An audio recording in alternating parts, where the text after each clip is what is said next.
We're live right now, and this gives us an opportunity to go on your Facebook pages and share. Uh, Let me see. I'm going to put this up here. What happens? That's there. All I don't right. know if it's my computer or not, but you guys keep freezing.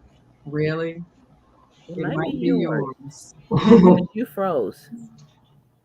Yeah, she froze again. It is hers. Uh-oh. Okay. So hopefully she can still hear us.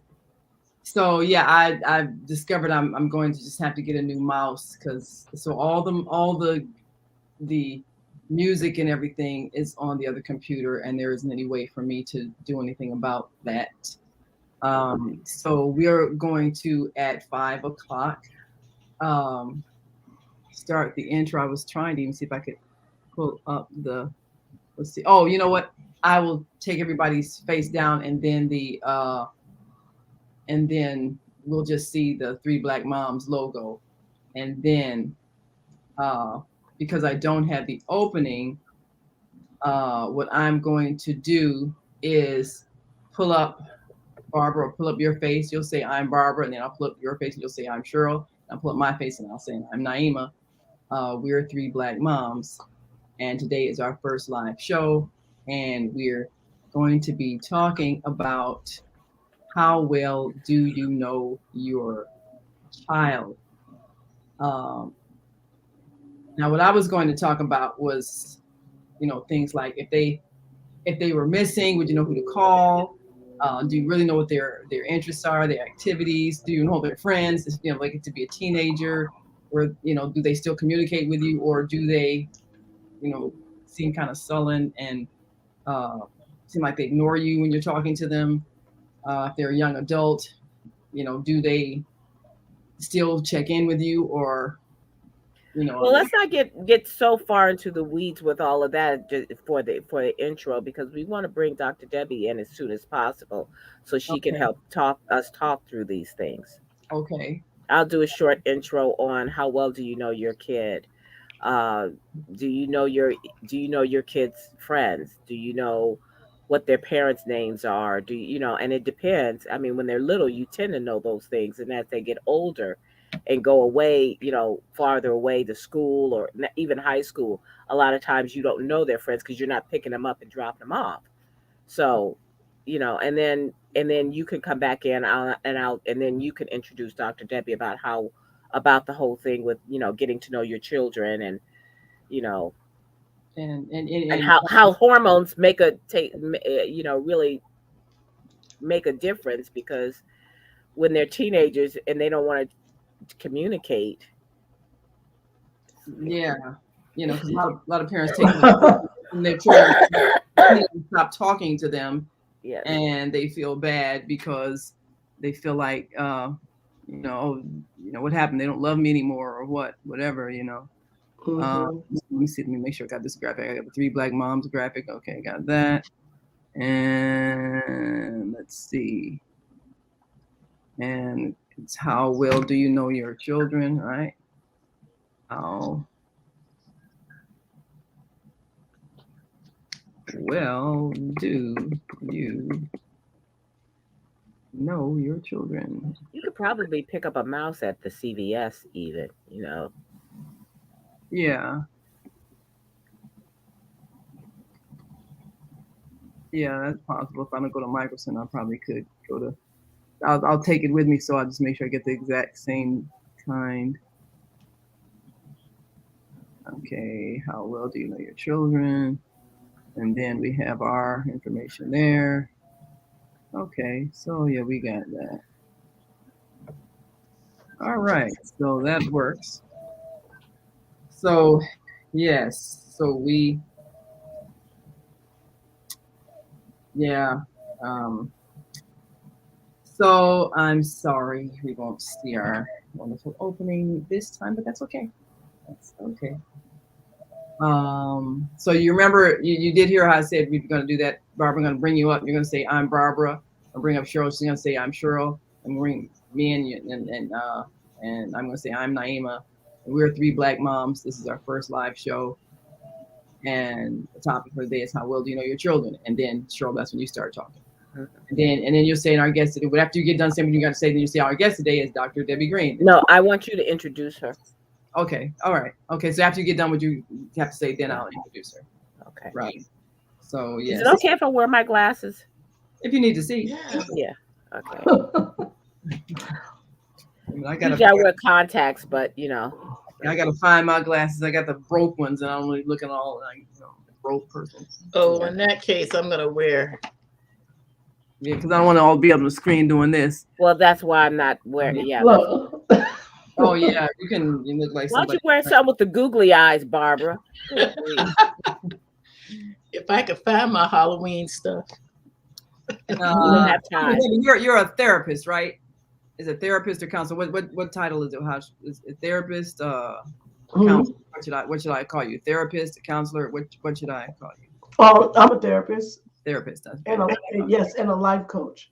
Therapist and life coach. I got it. A really life consultant. I don't use life coach. Yeah, everybody calls themselves a life coach these days. Yeah, I that's overrated. Yeah, It's there's some people. overused. I You use know what? life consultant. There are some really messed up people that I know who talk about being life coaches, and I'm like, really? Oh no, My that's life terrible. would be like yours. Don't coach me. Never mind. Remember the guy Jason Glass? I think that was his name. Who did the?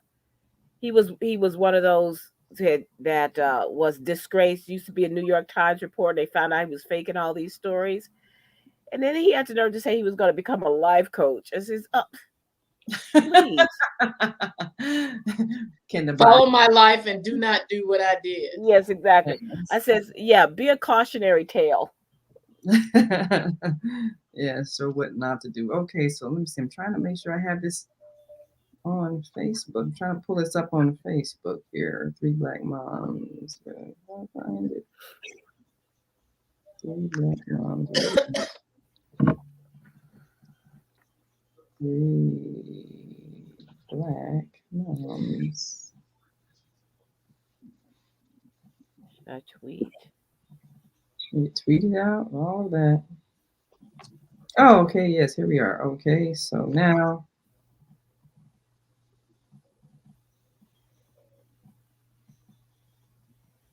really black. All right. Tweet it out, all that. Yeah, make sure you do all your tweets and shares and posts. All right. All that. Yeah, make sure you do all your tweets and shares.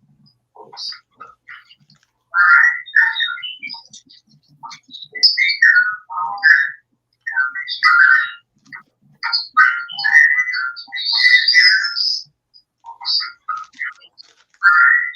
Are we just doing this one show tonight?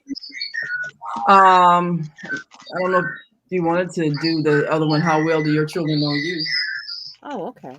But that's not live, right? Yeah, that would be taped. Okay. I don't know if you wanted to do the other one. How well do your children know you? Oh, okay. But that's not live, right? Yeah, that would be. All right, we're ready. Okay, we're gonna take down our screen, and we'll be back at 5 Central, 6 Eastern. All right, and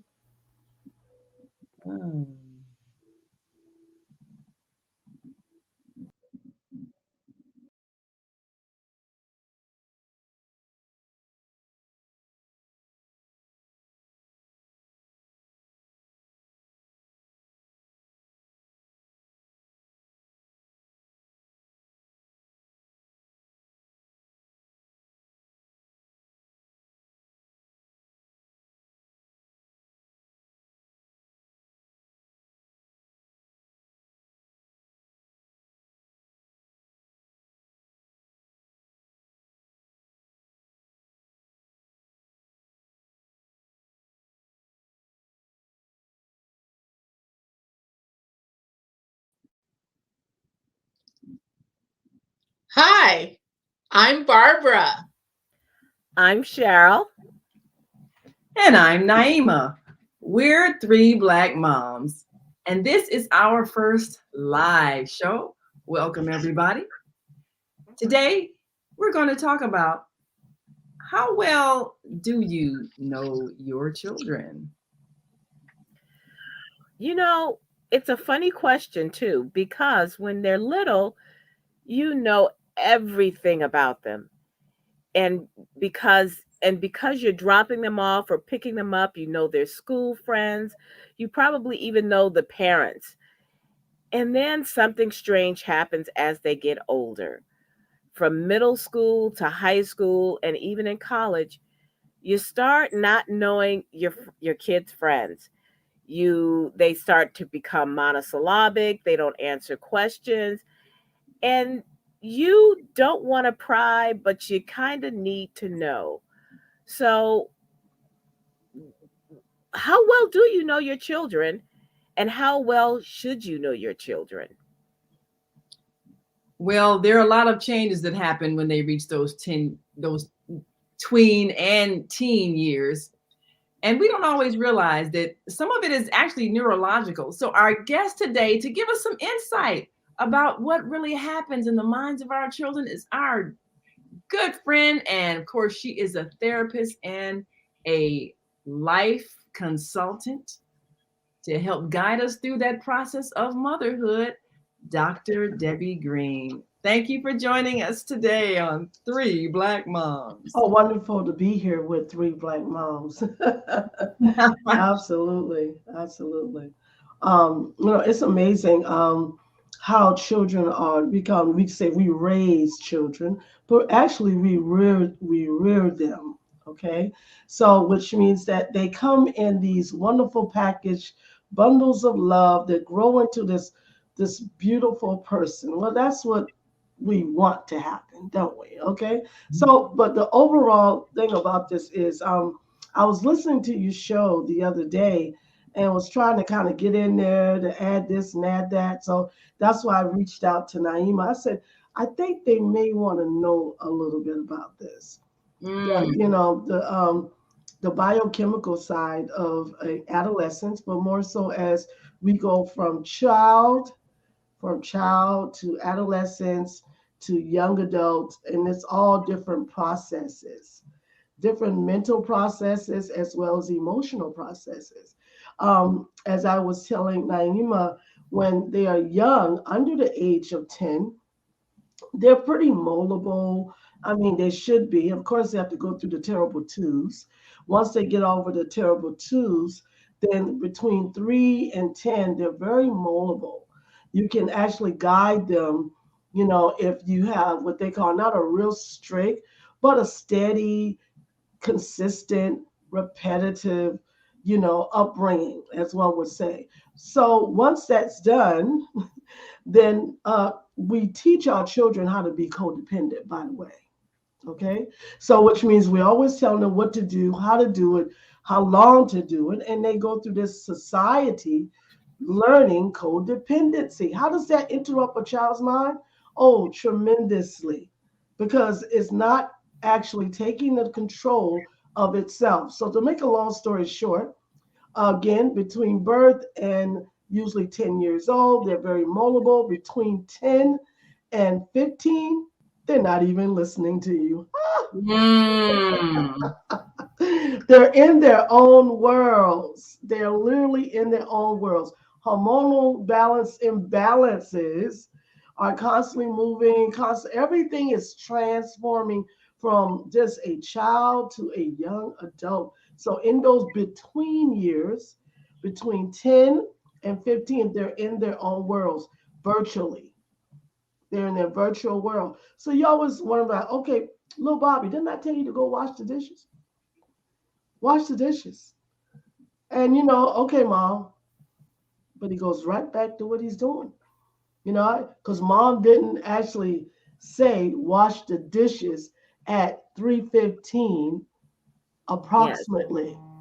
So if you don't give your child specific directives, they will think they have time. That's what they do because they're in their own worlds. So it's almost like you got to guide them, push them, guide them, push them, but also let them make those independent choices. Independent choices should be actually in grind, from the earliest ages of 5 years old. You should always let your child make an independent choice.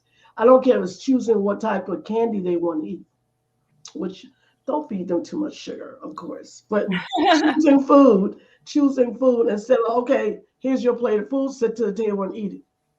Mm, Okay. You Oh, know, that's interesting. When Sarah was little, and my husband and I, we split our days because I worked nights and he worked days. And she would go outside and play with her friends. And one time he went out there and asked her what she wanted for dinner. And her friends were just shocked. Says, "Oh, she gets to choose." But we had always done that because sometimes he cooked, sometimes they went out. He used to pick her up from school, and they'd go to the 99 restaurant, and she'd do her homework, and and they'd eat there. So but we always thought, well, you just ate, like you said, you just ate what was in front of you, or you didn't eat. And but it just makes sense that she always had choices, or mm-hmm, almost always had choices. mm-hmm, yeah. And And it, sometimes I think it has to do with their personalities because even when my kids were young, Lorelai was very particular about what she wanted to wear. She would pick out her own clothes, and this was at the age of 2. I'm mhm, trying to remember if John, her twin brother, even cared that much. And I think Lavinia was the same way, very particular about her clothing, her look, all those little things. And I think it may have just been their personalities, and I wasn't going to fight with them over, oh, you're going to wear this or wear that. It was fine. They're little kids, they're clothed, they're warm. Go with it. so oh, I have a absolutely. question then, because a lot of times children go through these phases where they want to have, purple hair or shave half their head and everything. And parents get upset because it's some way out self-expression. What is that? Is that hormonal? Is that, trying to express themselves?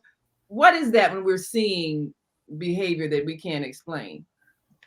It's based on several factors. It is the personality, because you have to understand personality is not formed up until 18 years old. So if there is any type of choice or decision making that your child is doing, is based upon sensory organs. It's not based upon any personality, believe it or not. That means that if they see something that's pleasing to the eye, they choose it. If they like what it tastes, if they like what it tastes, they choose it. If they like what they hear it or don't hear it, So our sensory organs take precedent over, as we grow, what I'm saying? Like as early as, the baby in the womb, their sensory organs, the first thing that develops, the brain is developed up until actually, I think it's the fourth trimester. I mean, totally where it's not fully developed, but it's developed enough where they can sense, like putting thumbs in their mouth. How do they know they even have a thumb? They had to sense. The brain had to activate that sensory organ. So to kind of elaborate on that is when they choose something is based upon what society is showing them and also what they feel about themselves. So that's another thing, the self-esteem thing. And like we see what happens, I don't know, maybe like middle school, I guess it's around puberty. And I don't know about boys, but I know girls, they go through that mean girl phase where it's like the cliquish thing. It's really important to belong or not belong. It's like self-esteem is really critical at that point. So is there a hormonal or some type of physiological reason why they're going through that phase of self-development and identity? Yes, it is. The serotonin's in the brain. Actually, it depends. If the child ever experienced trauma, let me go back a little bit. If the child ever experienced any type of trauma, it's going to affect the way they feel about themselves and how they view the world. So, normally, if, let's say, for example, if a child experienced trauma in a domestic dispute or violence in their family or what have you, that child's brain chemistry literally changes, Naima, Wow. because it is caused due to the pressure. Every cell holds a memory. Every cell, down to every atom, it holds a memory because we're 70% water. Water has memory. So every cell has a memory. So which means that, for example, uh, cases of PTSD is more what they call over exaggerated. I'll say it like that because I have my views on PTSD. But what I'm saying is it is a recollection of a memory. That memory then influences the way they think and also the way they feel. Because let's say you had a negative thought, I'm not worthy, no one loves me. Okay, you're gonna feel that. It's a feeling that goes along with that.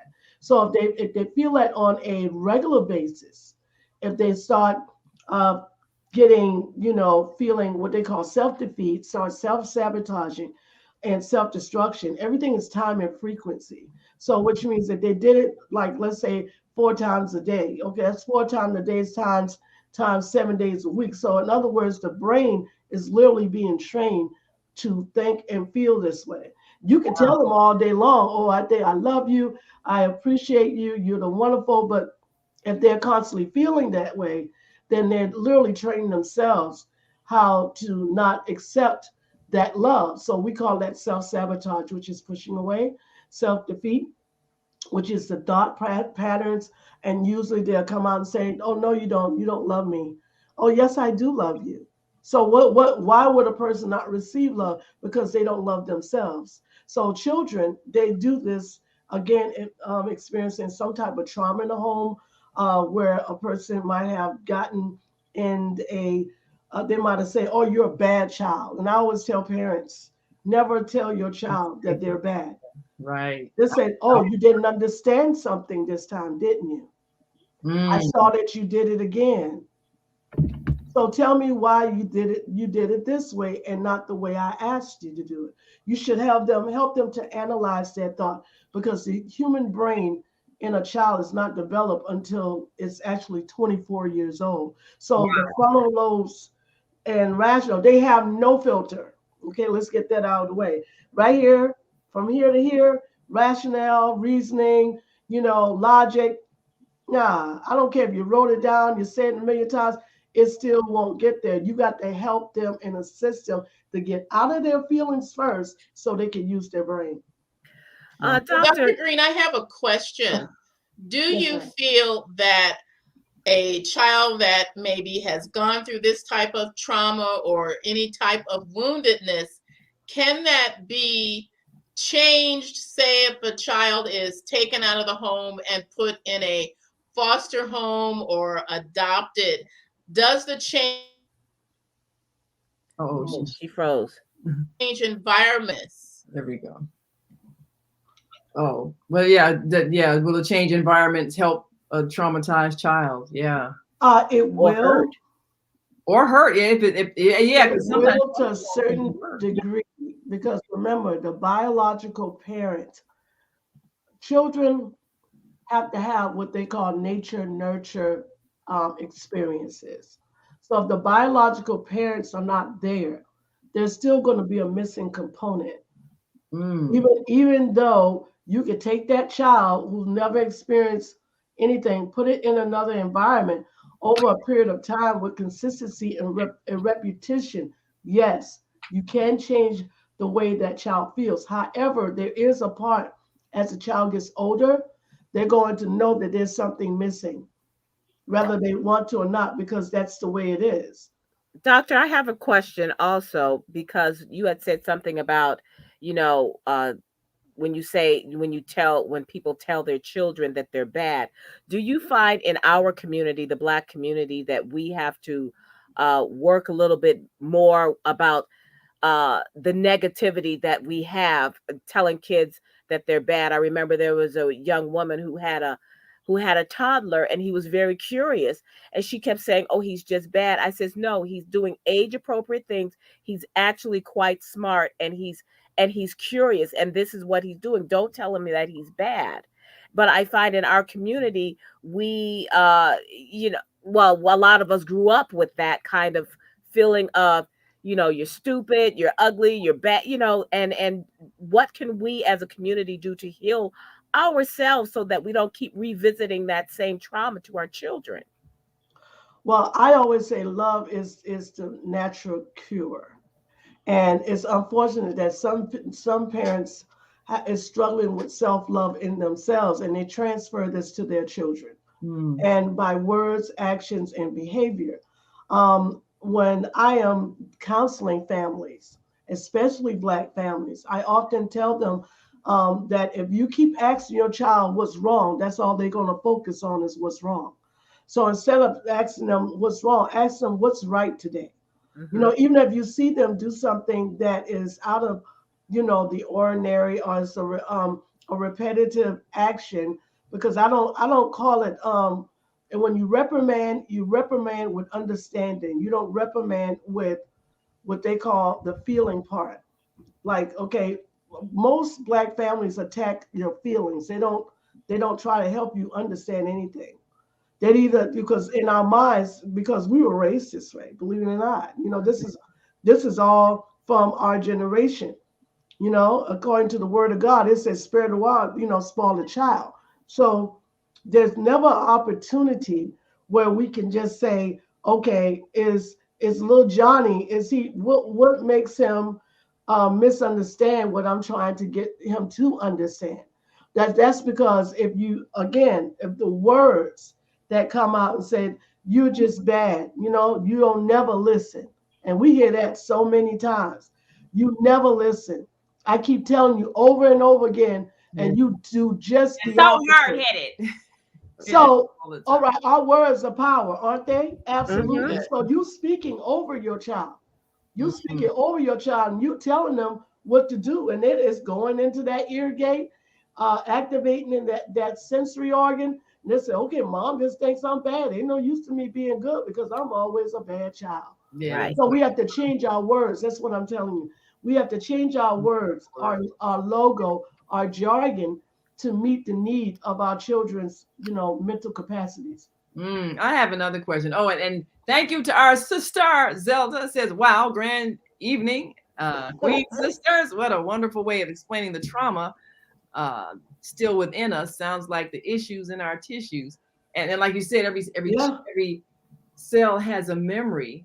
it does. Now, when I think about things like depression that might come from still holding on to childhood traumas, how can a parent tell if their child is going through a depression? Because sometimes we read it as they're just being sullen or they don't want to communicate, and then we get angry with them, maybe even punitive. But how can we be sensitive to what they're feeling and get them to talk about it if they're going through a severe depression because of something that's hurting them? Well, you got to look for the symptoms, Naiva. The symptoms of depression are pretty much very similar to the ones also in the adults. Isolation, shutting down. Shutting down could be not talking, giving you very short sentences or one word answers, as well as feeling powerless, hopelessness. The affect from here to here usually tells it is flat, it's emotionless. When they're talking to you, you don't see a lot of emotions in the face. Also, their eating habits will change, either eating too much or not eating at all.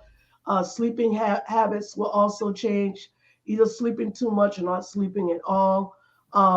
Usually, it's if they're having panic attacks with anxiety, or usually not wanting to play with peers, not wanting to talk to family, just going inward, a lot of inward things.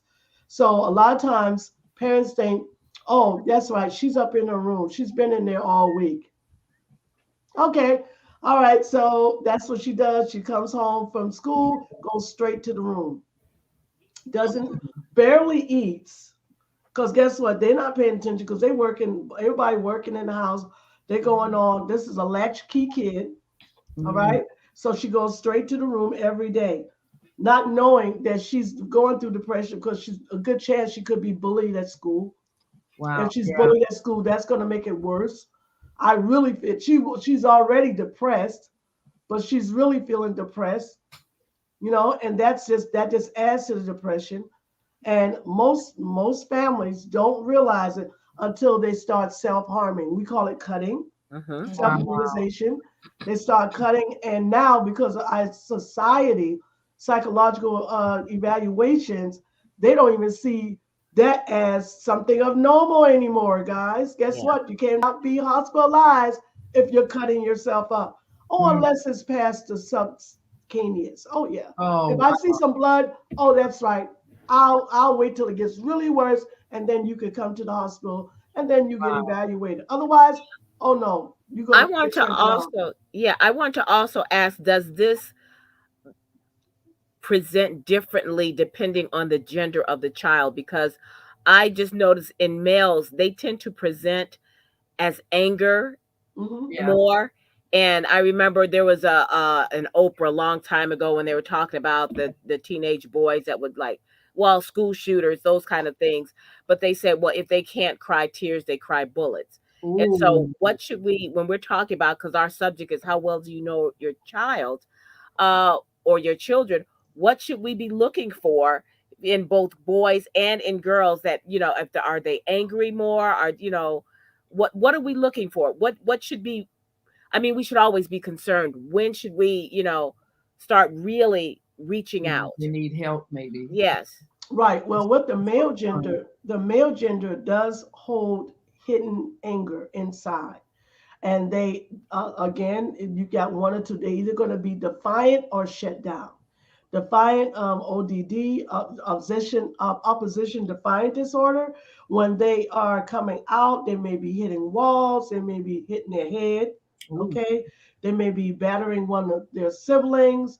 They may even go as high as to actually do homicidal ideation, start threatening people. I'm Mm. going to kill you. I'm going to hurt you in some kind of way, right? So families usually don't know what to do, and they usually bring them to get evaluated. Call the police. The police then takes them to get evaluated. So, but what happens prior to that, when your child starts to feel anger, it's a good chance that we go back to that nature nurture thing. Is he missing something? What's not there? It could be a black male child that does not have a father in the home. Is he missing his father and not knowing how to deal with that emotion? And then it's turning and it's getting distorted. You know what I'm saying? Because he feels, mommy's not listening to me because she's working, she's going on and she's trying to make the best thing she's doing, but her and dad is no longer together. I'm angry. Nobody thought about me. Nobody didn't understand. I'm just a part of this, but nobody's listening to me. So all of that anger starts to create, I call the volcano effect.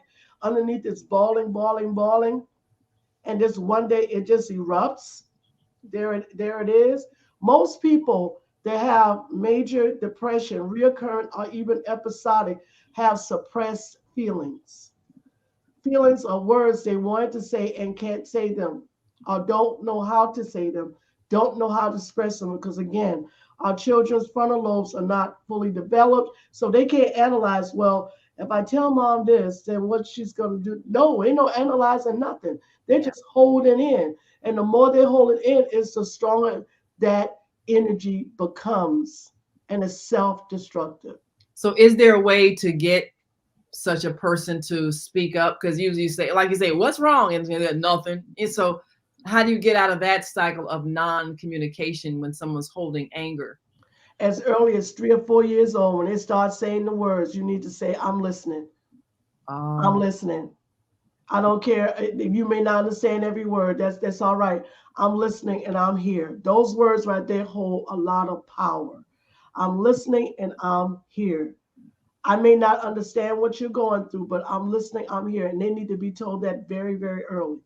Don't wait until they're 12 and 13 years old to tell them that. It needs to be told early in life. Due to You the know, fact, these kind of things are very apparent really early. I know that as a kindergarten teacher, one day one of my 5 year olds came to school and said, my father said that he's going to kill my mother. He was telling everybody this. He says, I'm going to get him. And at 5 years old, and it was very frightening. I talked to some of the other staff members to see if there could be some kind of parental meeting between us, because at the age of 5, you could see the disruption. I mean, it was coming out in his behavior all the time already. But when he just came to school with that explosive statement and his folks were not together, I said, something really deep is going on that has to be addressed. He was in a domestic violence home environment, ma'am. And Yeah. that's why he's repeating everything. Their children learn by osmosis. They repeat Mhm. everything they hear. And the parents think that nobody's not listening. I don't care. You could be in 2 rooms over. You got little children that come and sit at the door. You could have the door closed. They want to know what's going on. They're Right. always listening. They're That's very, right. very smart. I think we underestimate our children. We underestimate their ability to figure things out. And we just think, oh, that's not important, or they don't need to talk, or we want to hide it. No, that's the worst thing you could do is hide it from your children. Help them to understand it. If your husband or wife or family member, anybody is having disagreement, there should be, like some type of understanding or helping your child say, yes, me and daddy is having a dispute, but I love daddy. Even though we don't get along, I love him. And this has to be done so that me and daddy can get along to raise you. So we have to separate for a little while. That does not mean that you're not going to see him. Mm, Don't wait until after the divorce, years down the line, and then you will know why your child is shutting down and becoming suicidal, and then wow. have to come to an inpatient and reoccurring. Because I'm gonna tell you something about depression, if I can say this candidly. Once it starts, it'll never stop if you don't stop the cycle. Yes. It'll go Wow. all the way through adulthood. I've seen people that are 50 years old started depression. Listen, I never knew a time that I was not depressed. Wow. Well, real quick, I know we got about a minute before we have to wrap up, but so many times people see angry young men shutting down, sullen, even threatening.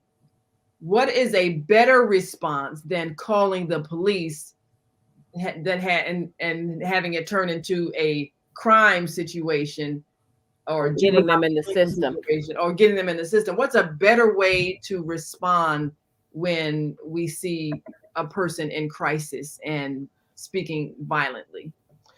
I have to be truthful with you. It depends on the level because you got mild, moderate, and severe. If it's severe, there's nothing you can do. You have to let a professional handle it. But if you are proactive and you start seeing the signs early, like I said, shedding down, bits of anger, you know what I'm saying, and interruptions and ADLs of activity of daily living.